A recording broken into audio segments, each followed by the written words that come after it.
Welcome, everybody, to the Hounds podcast. This is your home for field trialing and deer dog hunting. It'll be stories and discussions on the world of dog hunting. So let's drop the gate, cast your hounds, and get ready for another episode of the Hounds podcast. The Hounds podcast is proud to partner with Outdoor Dog Supply again for the 2025 season. Outdoor Dog Supply is the leader in online garment sales with their world-class trade-in programs. These guys are not just a business, they're also houndsmen and women too. They test their products out in the field and really put them to the test. Get the latest in garment equipment, stay locked and ready with field trial equipment, collars, leashes, and so much more. Visit their website today at outdoordogsupply.com, and we want to thank Outdoor Dog Supply for their support not only for the podcast, but in the field trials across the country. When you're looking for your next purchase and equipment, keep Outdoor Dog Supply in mind. Now let's get this episode started, guys. Thank y'all so much. Welcome, everybody, to the Hounds podcast. In this episode, we're going to try something a little new here. I was trying to think about it today. I did kind of struggle on getting a guest lined up, and that's my fault. Again, I know y'all have heard that a few times this year, and I do apologize for that.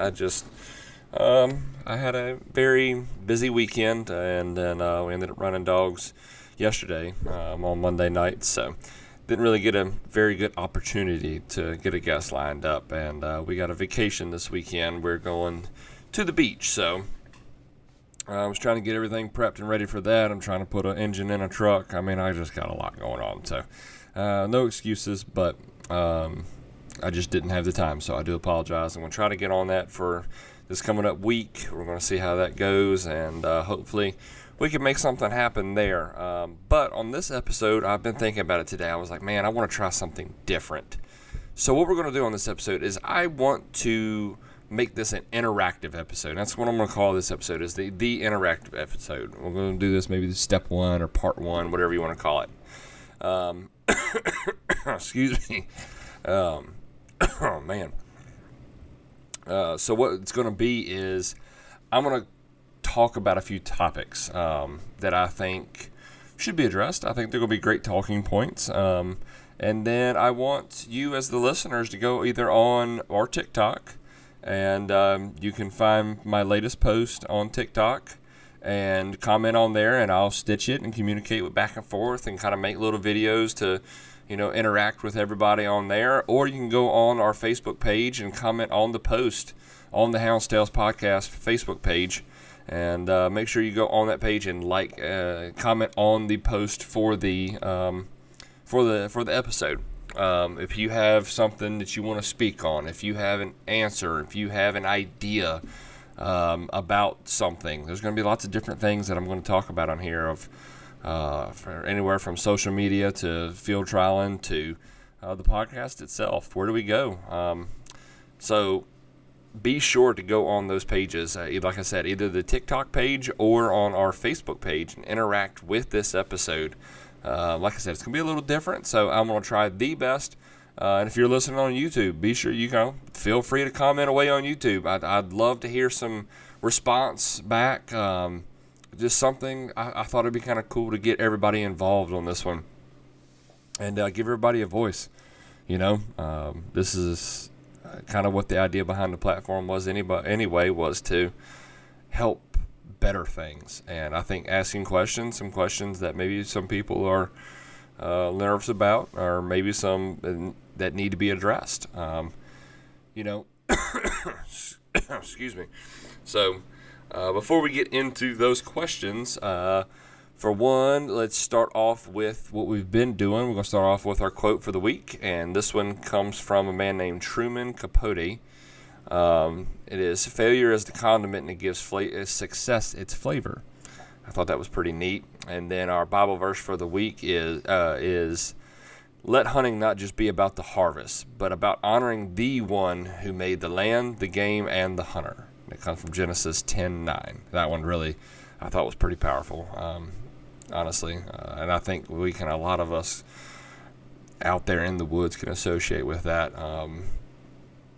While I know gathering at church is always great, And I fully support that and try to get there as much as possible. But there is something special about being able to be out there, either in the woods or listening to the dogs sing by yourself. That's my church. I do have my own church as far as a gathering church, but get out there and listen to them dogs sing alone in the woods. That's my church. That's when I feel closest to God. And I think there's a lot of people that could associate with that. So, all right, real quick, we're going to do a quick word from one of our sponsors, and then we'll get right into this thing right after this. The Hounds podcast would like to take a minute and talk about our friends over at Cajun Lights. When pleasure running at night or judging those nighttime field trials, you can put your trust in Cajun Lights. With the economical Cajun Bayou for the every now and then light user, the Cajun Micro for the nighttime feeds and around the house times, then the top level Cajun Blinder for those hardcore crossing getters at night. The Cajun Lights are headlamp style light that free up your hands for voice recorders or your GPS. They offer flood style lights in red, amber, and a white walking light. Then the top of the line 4-level main beam light. If you're having a hard time catching crossings at night, give the Cajun Light a try, and the red and amber setting to catch the game without distracting them, and with the easy flick of a switch, go back to your main beam light to catch your hounds in action and get those numbers. Visit their website today at CajunLights.com, and at the checkout, make sure you fill out the survey after your purchase and select Hounds Podcast to receive 5% off your next purchase with Cajun Lights. Now, let's get back to the episode. All right, so first topic on the agenda of what I have is I would like to know some opinions. Social media. And this goes across the board. This is for field trial guys. This is for deer dog hunters, hog hunters, bear hunters, all of it. Is social media killing us? And what can we do to improve it? I'm going to give everybody my opinion. I have a podcast page. I think social media can oh my gosh, excuse me, that sounded horrible. I think social media can be and should be used to show how beautiful and amazing what we do as a whole is. From the sound of the hound and how much it's, just how beautiful it is as a whole, how it brings peace and comfort to some people, all the way down to maybe, and I've heard these stories before, maybe you've had people that are in a rough part in their life and they went to and listened to these hounds sing for 3 or 4 hours out in the woods, and it just changed them, gave them something to do. Think about these young kids that are getting into the sport. They're out here running these field trials, they're out here running these hounds on a Saturday night, when instead of doing that, they could be out, doing drugs, whatever, who knows? I don't know, just throwing that out there. I mean, I feel like the sport as a whole should be promoted in a good, ethical, positive way. Now, on the flip side of that, obviously, there's a bunch of dummies out there that will post things that should not be posted. There is, whether it's legal or not, guys, you're talking, there's lots of different examples, and I'm not going to go through and name different things, but, and that's not what we need to do here, but, and I don't really want that kind of thing brought to light on the comments either, guys. So what I'm looking for is, guys, is on this response is, what are some of the ways that we can manage ourselves as a whole? I think that's the biggest question with social media is, what do we do to make sure it's used in the right way? I mean, I think, of course, it all starts on a personal level. I think before you make any post, you need to really sit down and think of, can this be used against us? Whether it's completely harmless or not, guys. I mean, you're talking the dog's running too close to a piece of game. That could be used. Just different things. You got to be smart when you're posting, guys. Less is more. Less is more, and posting nothing but positive outlooks is going to help save this sport. I think there are things like, and we've talked about it on here before, and we've had them on the show, the Le Bonheur hospital hunt. It raises six-figure numbers. There was a hunt just the other week for a girl that I forgot what exactly had happened to her, but they raised like $17,000 in a weekend. I mean, that's the kind of stuff we need to be sharing, guys. So I'd love to hear some feedback on that. Is social media going to be the death of this? Is it going to be what ruins us all? And I think it has the possibility to, because of negligence on people's ends. But I don't want to spend too much time on this one, but I felt like it was needed to be brought. That, man, maybe some people hearing this or seeing some of the interaction on some of these pages will be like, man, you know what? Maybe that was dumb. Maybe that wasn't what we needed to do. Maybe there are things that I can improve on as far as presenting an image. And talking on that too as well. It's like, I don't know, guys. Just be careful. I'd love to hear some feedback on that.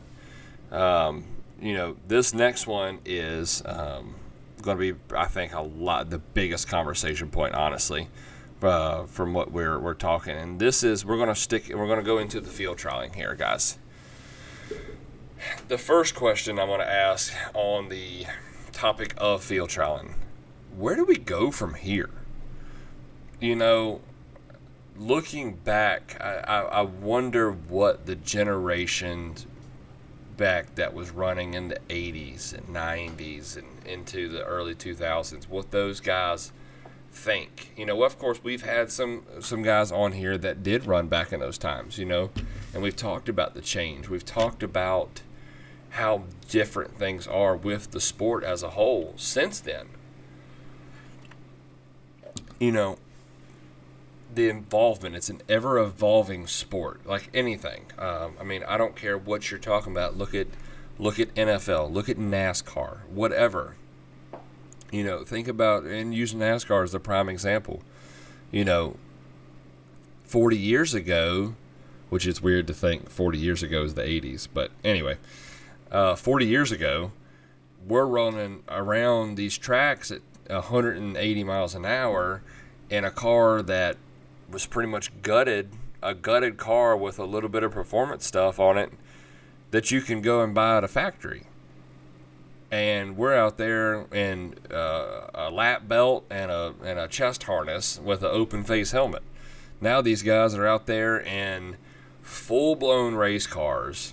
There's nothing stock about a stock car, and in safety equipment that is just asked to just through this world. I mean, these guys are going 200 miles an hour, hitting the wall, going from 200 to 0, and getting out of the car and walking away.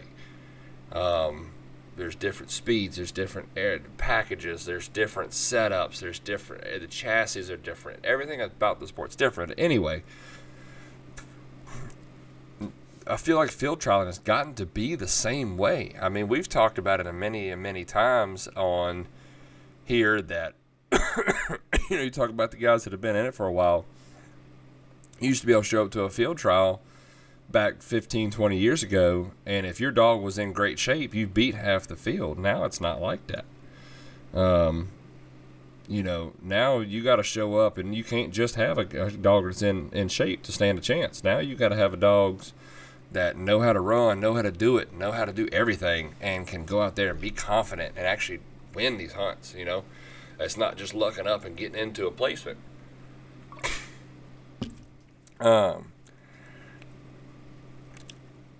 But with the involvement of the sport, it's where do we go from here? And on the first topic of, the side topic of this conversation is the growing that the sport good or bad for it?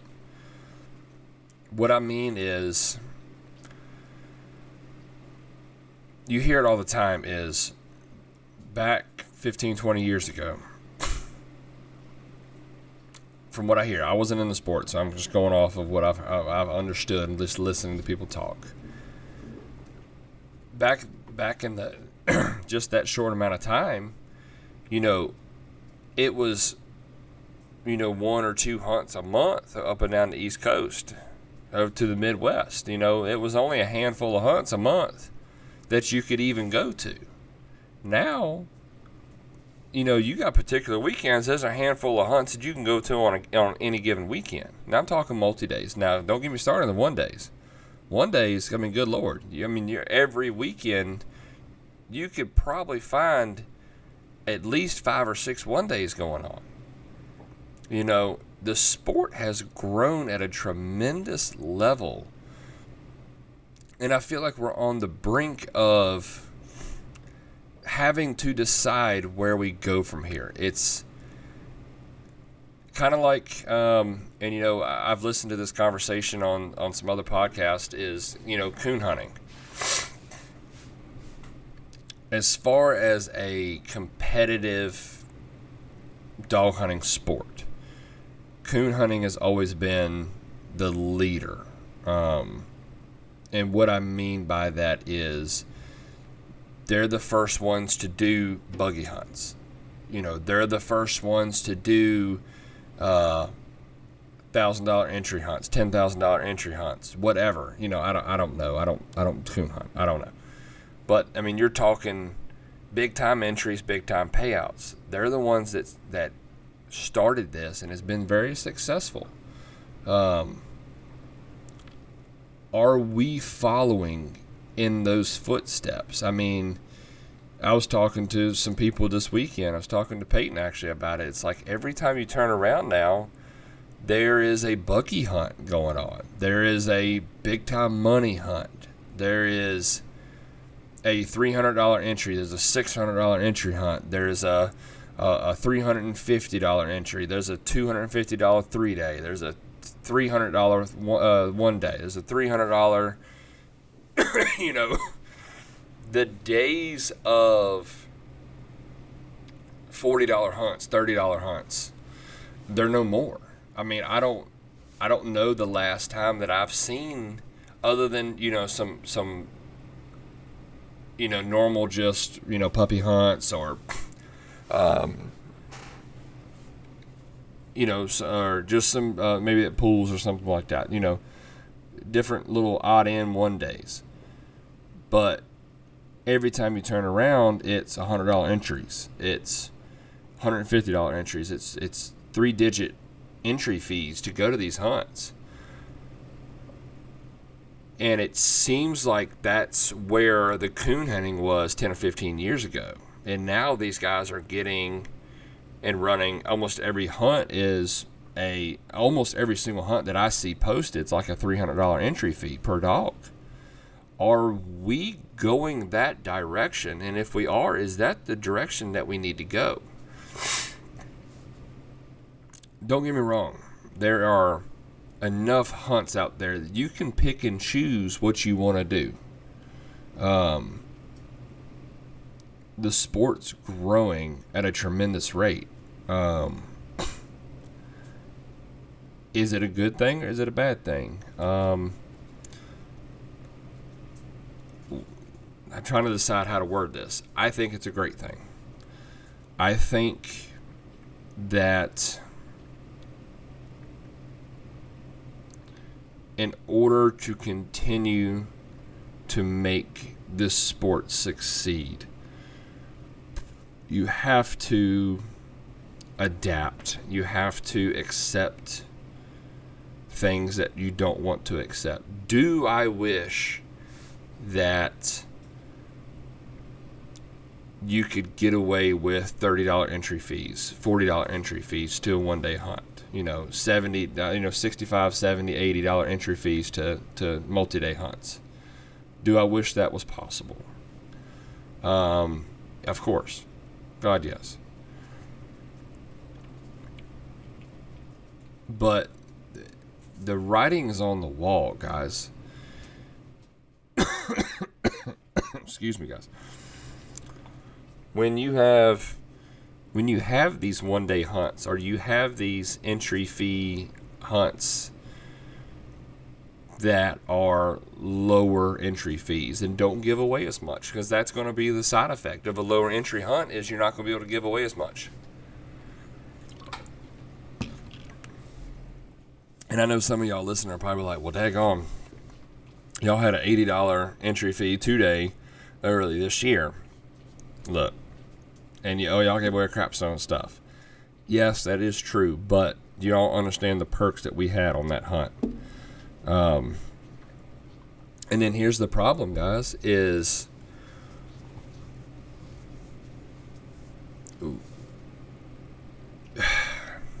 man, it's such a double-edged sword, and this is where I really like to hear some opinions on it. And I hope this is not going to cause no issues or fights or nothing like that on Facebook or TikTok or whatever. That's not the goal behind all this, but excuse me.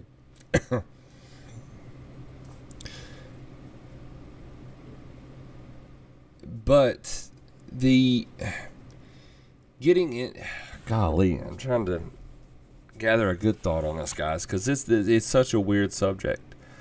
I love the fact that there are so many hunts out there that people can choose, but I see it going in the direction where, and like I said, I think it's a double-edged sword. I'm going to play devil's advocate on both sides here, okay? And this is just what I see. And before I even get started, I think growing is a great thing. I think getting to the point where it is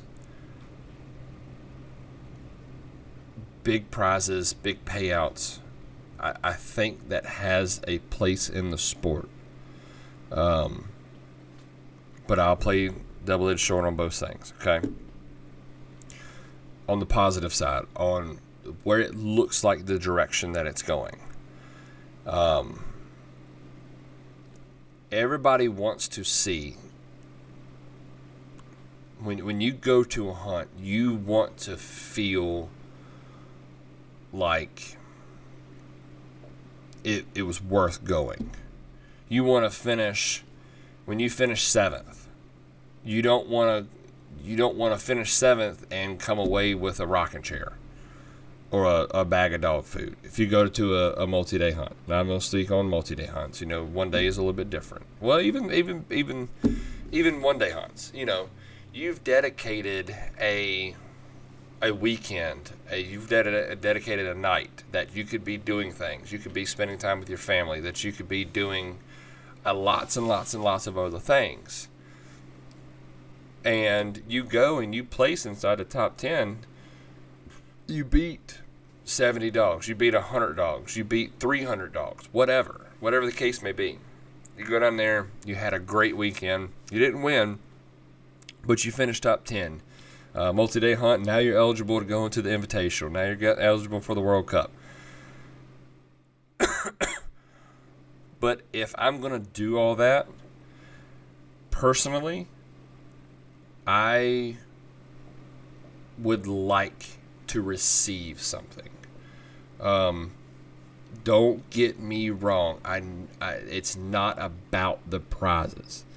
And I don't feel that way. It's not about the prizes. But I can tell you, me personally, if I had 2 hunts on the same weekend, one was a $70 3-day, and they're going to give away silver and a collar to the winner.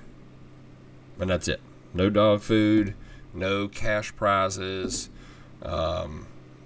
The winner gets a dog food, and you get a $15 piece of Crystal Plate. That's it. It's done. No more. Or I'm going to double that. I'm going to pay $150, $200 per dog. And I'm going to go, and if I finished 8th, I'm coming away with 5 bags of dog food, a lead, a cover jacket, maybe a collar. I'm walking away with at least what I spent on my entry fee coming back home with me. I'm going to choose that. Me personally, I'm going to choose that bigger money hunt. I'm going to choose that. I'll take 2 dogs to the big money hunt versus taking 5 dogs to the little money hunt to get nothing back. Yes, little money hunt, you're still going, you're still getting qualified, you're having a great time. There's nothing wrong with that. I'm not knocking that at all. This is me personally, what I would choose. I think that the lower money hunts need to survive. And that's tough, especially coming from what I just said. They need to survive because you got guys that are getting into the sport that are learning, that are adapting, and not everybody has these jobs. I don't have a job that spending $250, $300 on an entry fee is easy. And you got guys that are going to be in college, getting out of college, just getting their life started. Maybe they're not going to college. Maybe they're just fresh out of high school, got their first dog for $150 and want to come try this 3-day stuff out. While I don't suggest doing it without coming and at least experiencing one first,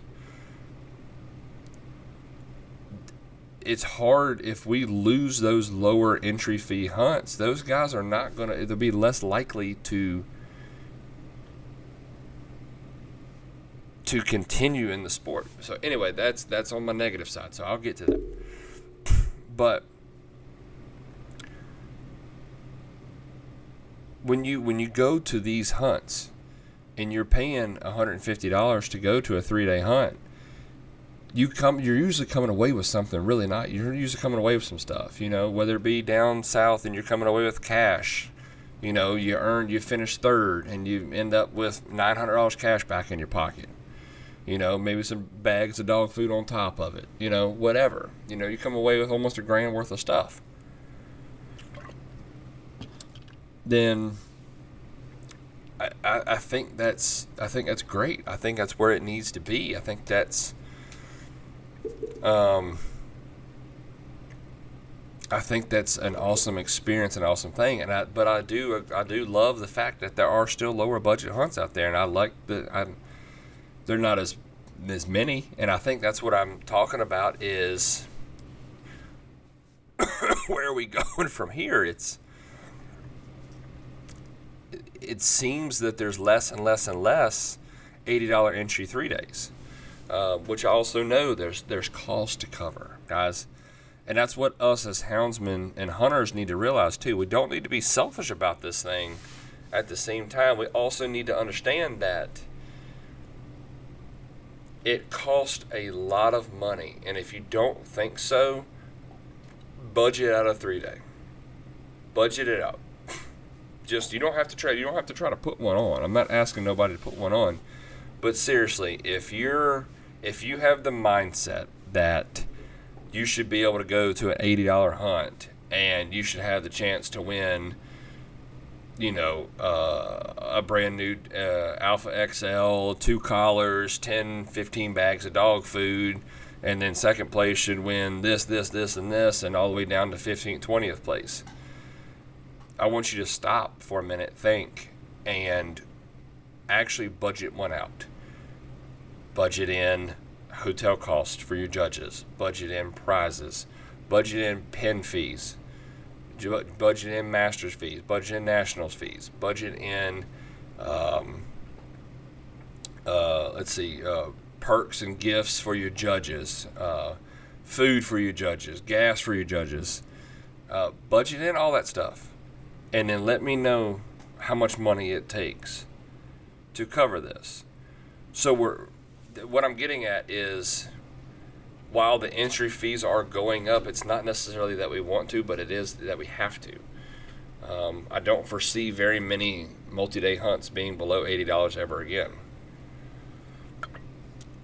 Unless Trump will help us all and actually do something for us as far as this economy goes. But anyway.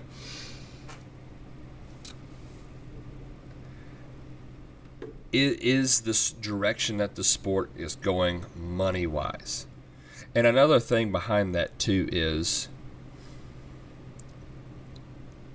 these hunts are always looking for sponsors. They're looking for partners. They're looking for people that will cut them deals on things. I got to give a big shout-out to Pride and Value Pack and Showtime and all those guys.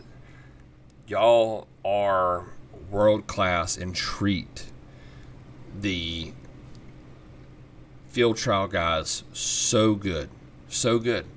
And I love that. But not every company can do what they do.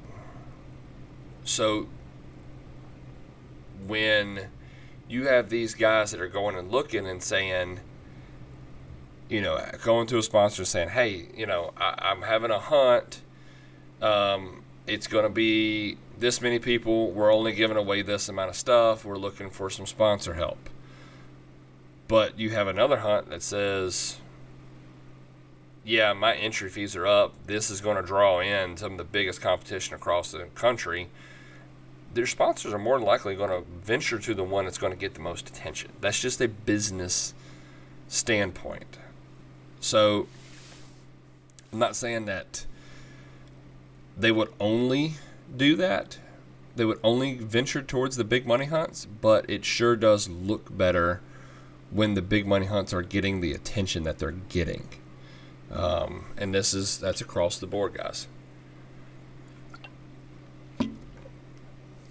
So, that's just another note to think about. It's like, if we're going to keep drawing in partners, or if we're going to keep drawing in sponsors, then we got to make sure that it's looking good on them as well. They want to be involved with, for example, think about it this way.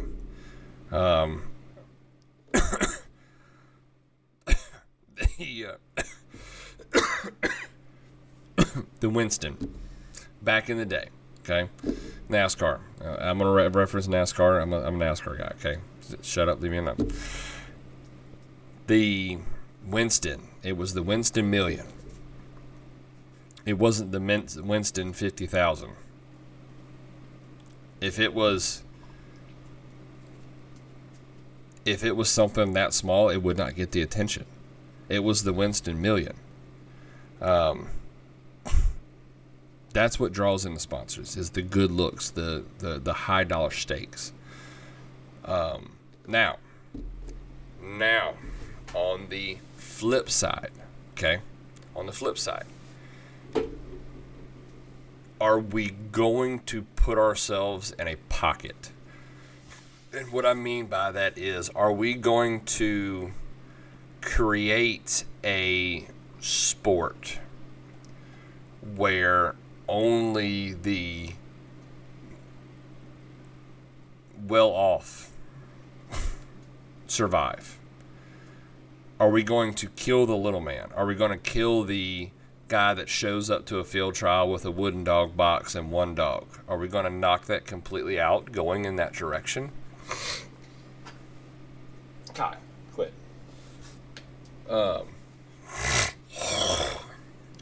Excuse me. Are we going to put ourselves back against the wall? Are we going to have a good 5-10 year stretch here where the guys that are in it are going to survive? They're going to have fun. They're going to go after these big budget hunts. They're going to, do different things. They're going to go all over the country. They're going to spend all the money. While the guy that wants to get in is looking from the outside in and like, man, I don't have that. I don't have the ability to do that. Yes, it is a dog-eat-dog world, and that's no pun intended. But I worry going in that direction. Is it going to be too difficult to get into the sport? Is it going to be a look of a guy that says, man, I want to get into this, and he goes on whatever and finds hunts, and every hunt is $100 per dog, $150 per dog, $600 per dog? Is he going to look at that and say, you know what, this ain't for me? I'm not even going to give it a shot.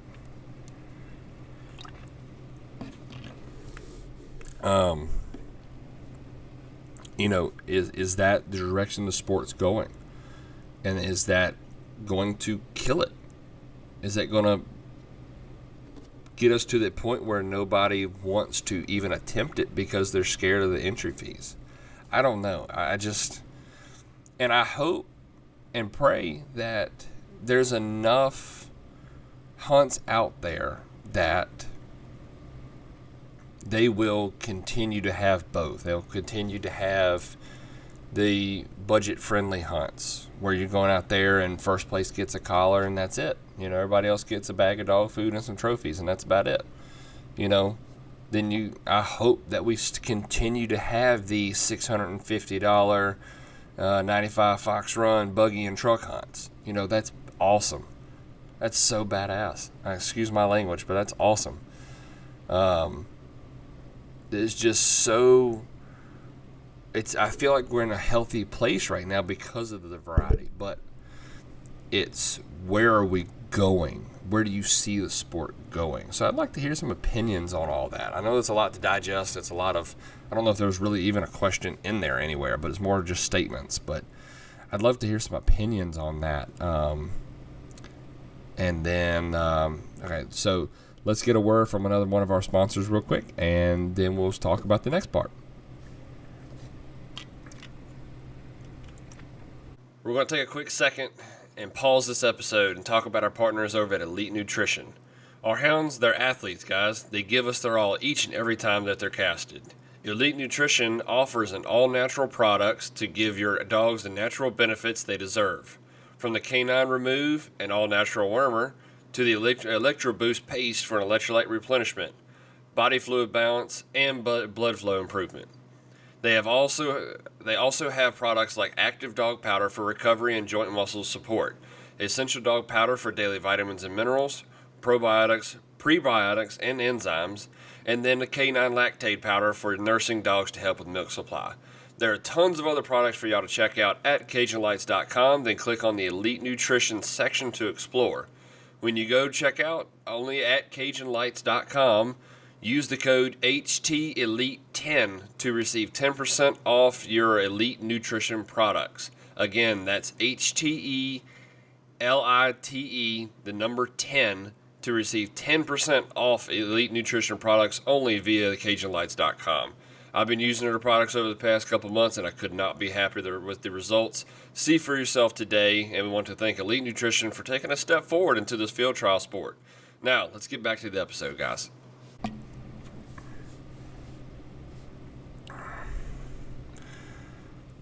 All right, so I know this is a conversation, and this kind of goes along a little bit with what we were just talking about. What new can be brought to the table?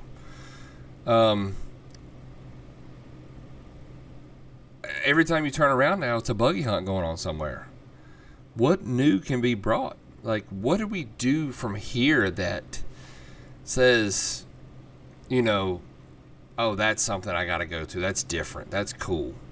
I tried the series, and I think the series did very well last year. This year, not so much, and I don't know if that's just the ideas getting worn out or if it was me not promoting it like I should, or what was going on with this. But I don't know that the series will happen again next year. What are some ideas of things? What would you, as hunters, as listeners, as houndsmen, what would you like to see come up? If because I mean, next year I want to put some. I do want to put hunts on. I'm not done putting on hunts. We still have the Virginia Classic Association, the one with me and Peyton and a couple other guys. We're going to continue that that hunt. The Hounds Tales Running Hound Association is going to continue. We're going to do things. We're going to have hunts. I'm probably going to be multi-day hunts, but what would you like to see happen at these hunts? Would you like to see more low budget, come run for $60 a dog and don't get nothing back but making a CH at the end of the weekend? Or would you like to see $200 entry fees and get something different back? Do we do more multi-day hunts for bigger prizes? How do we make it worth it to y'all for the hunters? That's what we want to hear. So I'd love to hear some ideas on that, of if we're going to do a $200 entry fee hunt, what would you like to see come back to you as the hunter? What are some prizes that we could do? Obviously, if we go to Carolina, obviously cash is king. That's always the easiest, the best. But if we are going to do physical prizes, what would you like to see? What would you like to be competing for? So, that's one of the more questions I'd love to hear some feedback on. And the last one is, what can we do to improve the sport as a whole? If you're in it and you're looking at the sport and you're like, man, I'd love to see this change. I think this change would do better for the sport. I think this change would make more people want to get in. I think this change would want to make me stay.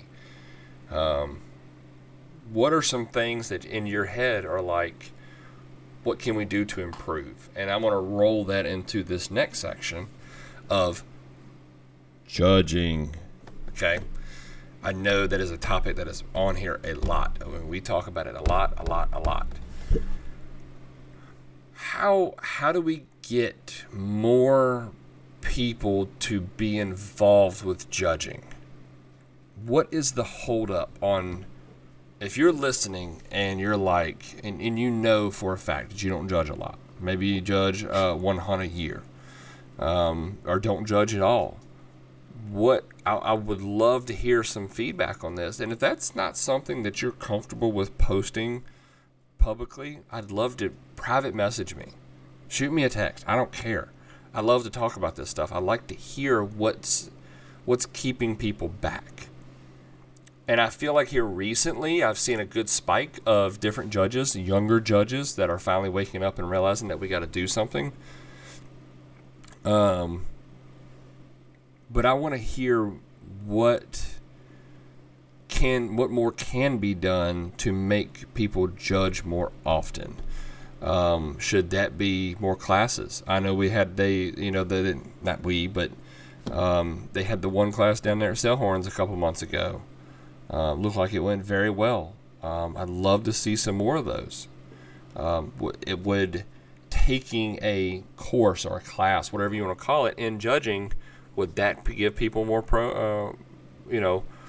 more of a ambition to go judge?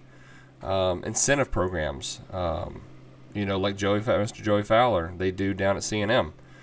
Is that something that needs to happen across the board? What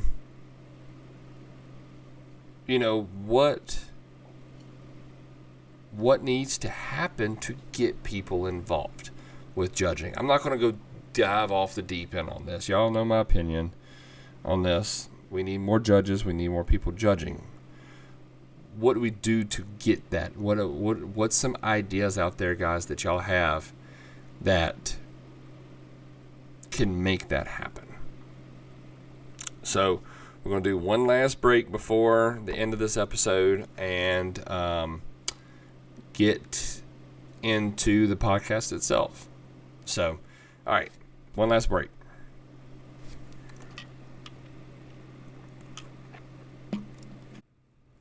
right, guys, one last interruption real quick on this episode. Want to take a second and give a big shout out to our friends at Low 10 Outfitters. Our apparel for not only the podcast, but for the pin series for this year is up and live. If you visit low10outfitters.com, you can purchase your Hounds podcast apparel. That'd be hats and t-shirts. And then if you're a part of the pin series or want to just help out with the series and go order some shirts, don't forget you can get those shirts too and be shipped directly to your door. Then if you're also looking for custom apparel for your kennel or just a dog in general, whatever you want, check their whole website out. There's plenty of stuff that they offer with great products. Thoroughly impressed with everything that I've gotten from them. I still have a hoodie that when I first got into this sport, I got, this has been 3 or 4 years ago now, and it has not lost any life in it yet. So be sure to check these guys out, low10outfitters.com, and thank y'all. I want to thank them for their partnership, and thank y'all for listening, guys. All right, let's get back to the episode.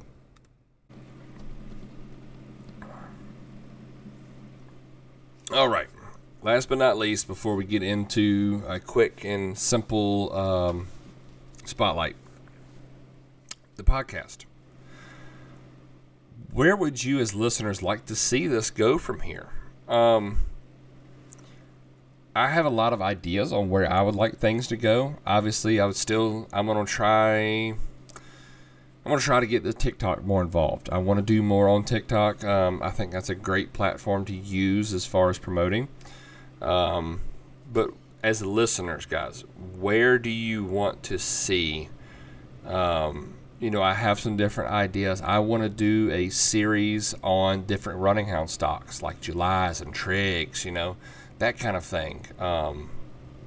Then, talk about some of the popular strains like the liquor bred dogs.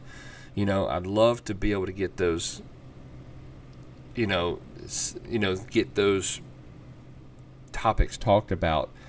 And this goes along with a couple things. But if you have any suggestions on people to talk about with those running hound stocks or the strains like the liquor bred dogs, who is the man with all this? I have ideas, but I would like to hear some opinions on some people to get on here. That's going to be a hot topic to talk about, guys. So please send those to me. And other guests, guys, I actually did lose my freaking notebook that had all my guests that I was going to try to get on wrote down. So if you have made a suggestion to me about getting somebody on here, please message me again, and I'm going to write it down somewhere else. I'll probably put it on my phone, honestly, this time instead of putting it on paper. Please message me with suggestions on guests to get on here. And I will definitely do my best. So where do we go from here with the podcast? One thing, and I know I've talked about it a few times, please forgive me for these solo run episodes. I do work full time. I do have running dogs. I have a 3-year-old. I have a wife. I have a house to take care of. I could go on laundry list for excuses, but it's not what we're doing here. The reason I say all this is sometimes it is very, very, very difficult to line up times to get guests on.